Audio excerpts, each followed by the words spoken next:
Hablemos de la práctica supervisada. De entrada no está de más que llevo varios tiempo dirigiendo grupos de este estilo. La pregunta de la persona que coloca este comentario prácticamente es, ¿uno puede empezar a atender una vez que sale de la licenciatura o tendría que esperarse a cursar la maestría y haber adquirido cierta cantidad de conocimiento antes de adentrarse a la práctica? Y la realidad es que eso va a depender de la licenciatura. Igual y existe el extraño caso donde haya una licenciatura que está radicalmente dirigida a la clínica y entonces el personal que la cursó sale capacitado para hacer eso, pero es lo más raro que ha existido. Entiéndase por esto que yo no conozco una sola. La realidad en México es que la gran mayoría de las licenciaturas no abarcan una gran cantidad de cuestiones del espectro clínico. Por otro lado, al menos en el Distrito Federal o la actual Ciudad de México, CDMX, la ley de salud mental indica que tú debes de tener una especialidad o una maestría para poder practicar por tu cuenta.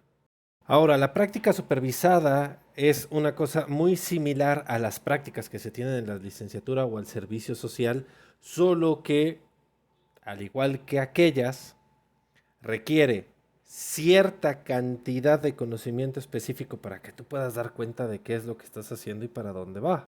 Si tú nunca entrenaste una entrevista abierta con una pregunta abierta para dar cuenta de cuál es la posición del sujeto en su historia, va a ser muy complicado que inicies, por ejemplo, una práctica supervisada con base en el psicoanálisis. Esto sin detenerme a mencionar muchas barrabasadas de muchos lugares que supuestamente forman analistas, pero uno los escucha y dice, carajo, ¿de qué me estás hablando? O sea, así no es, güey. O sea, neta, es una bronca. Y eso también incluye instituciones que están apegadas a la IPA, ¿eh? Ahora, ¿cuáles son las cuestiones teóricas que deberías de tener como mínimo para poder empezar a entender pacientes desde mi perspectiva? Uno, ya estar en análisis, o sea, de entrada ya estar en análisis. O sea, esa es una de las cosas, digamos, necesarias. ¿Por qué? Porque gran parte de tu historia se va a convertir en un sesgo al momento de escuchar a la gente y necesitas empezar a separar esos elementos. Segundo, haber trabajado, no solo leído, trabajado los textos de la interpretación de los sueños, los escritos técnicos y los textos de metapsicología. Editorial recomendada hasta el momento, la de Amor Ortu. Por ahí me enteré que un psicoanalista de la IPA acaba de hacer una retraducción que plantea sustituir la de Strachey, pero no tengo más información al respecto, solo es dato curioso. Y por último, supervisión desde la sesión uno. Refiero con supervisión desde la sesión uno, que entonces, a partir de que tú ves a este paciente, llegues con tu supervisor y digas, a ver, pasó esto, para que vayan construyendo el caso de a poco. Ir construyendo el caso de a poco implica que al inicio es muy complicado dar cuenta de la estructura discursiva que se está presentando. Que recordemos que hay tres registros a partir de los cuales los seres humanos, en tanto atravesados por el lenguaje, construyen su realidad, real, imaginario y simbólico. Cuando hablamos de la cuestión de lo imaginario ya estamos articulando una relación especular de uno a uno, y cuando hablamos de la cuestión de lo simbólico ya llegamos a un estatuto un poco más abstracto de la situación. Ahora, si bien es importante tener ciertas bases lógicas y teóricas, cada nuevo caso te va a enfrentar a la situación de tener que leer respecto de la forma de abordaje de la problemática con la cual te estás encontrando.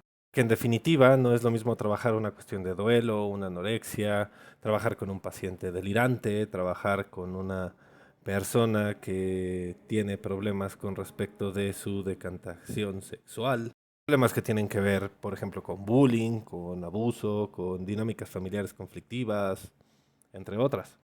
Aunque podríamos pensar desde los esquemas L, desde el grafo, desde la clínica nodal, no necesariamente la forma en la cual se presenta el caso va a requerir que las intervenciones aparezcan en el mismo orden. Por eso es que la clínica se va creando junto con el sujeto que va hablando. Para concluir, en tanto te sigas formando teóricamente, estés supervisando tus casos y estés en análisis, tu práctica puede empezar a desarrollarse, tu estilo va a empezar a desarrollarse. Por lo tanto, más que hablar de un tiempo o momento específico en el cual se podría iniciar una práctica supervisada, tendríamos que hablar de las condiciones necesarias para llevar a cabo una correcta práctica supervisada que forme parte del camino de formación de cada uno en tanto analista. Es esta estructura la que te llevará a autorizarte como analista en vez de simplemente intentar sostenerte desde un papel que otro dice que te ampara como alguien capaz, ya que como sabemos, pues el papel muchas veces no alcanza. Saludos.